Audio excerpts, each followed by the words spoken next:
Bonjour à tous. Aujourd'hui, on va vous présenter un thriller fantastique, L'Ange de l'Ombre ou Ayashiki no Hana, en version originale de Tetsuya Honda et Yusuke Ochiai. Bienvenue dans la ville de Tokyo où des yakuza et autres petites frappes règnent en maître sur leur territoire. C'est dans ce contexte que l'on retrouve Yoshiki, un escroc de bas étage qui risque de voir sa vie écourtée car il a fricoté avec la femme d'un yakuza. Il ne doit sa survie qu'à l'intervention d'une belle et mystérieuse femme, Benisuzu. Au même moment, à quelques kilomètres de là, la police nippone fait la découverte d'un étrange cadavre au visage figé par l'effroi et qui s'est vu totalement vidé de son sang.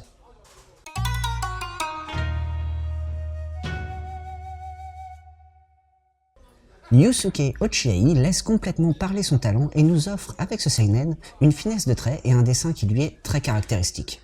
Adaptant une mise en case bien maîtrisée et très recherchée, Yusuke nous met ainsi en valeur le récit de Tetsuya Honda du mieux possible. On notera une forte influence du théâtre kabuki dans la représentation du fantastique, notamment des oni. De plus, la conservation des onomatopées d'origine permet de renforcer le côté mythologie japonaise. Les éditions Komiku nous offrent une bonne finition de l'ouvrage avec un papier d'assez bonne qualité.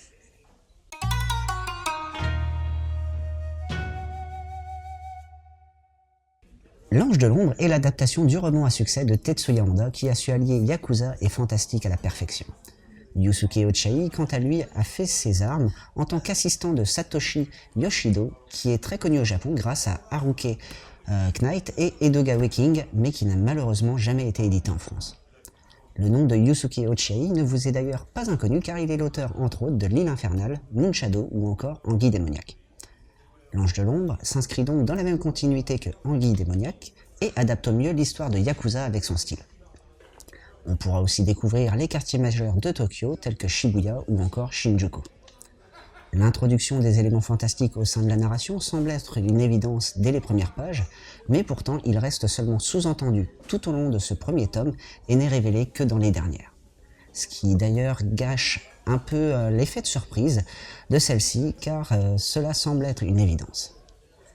Pour ce qui est des conseils de lecture, je vous conseillerais Anguille démoniaque de Yusuke Ochiai, qui reste dans le même thème que L'Ange de l'Ombre. Ou encore le roman de Tomaday, La maison aux fenêtres de papier, qui a su mêler habilement yakuza et démons.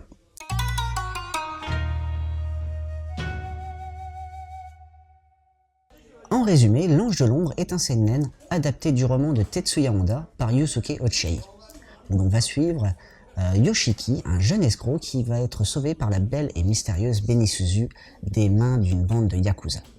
Non loin de là, la police est confrontée à un étrange meurtre où la victime s'est vue totalement vidée de son sang.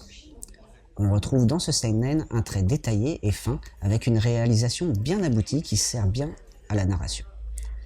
Si vous appréciez les récits de yakuza et de démons entremêlés d'enquêtes policières, vous allez apprécier cette œuvre.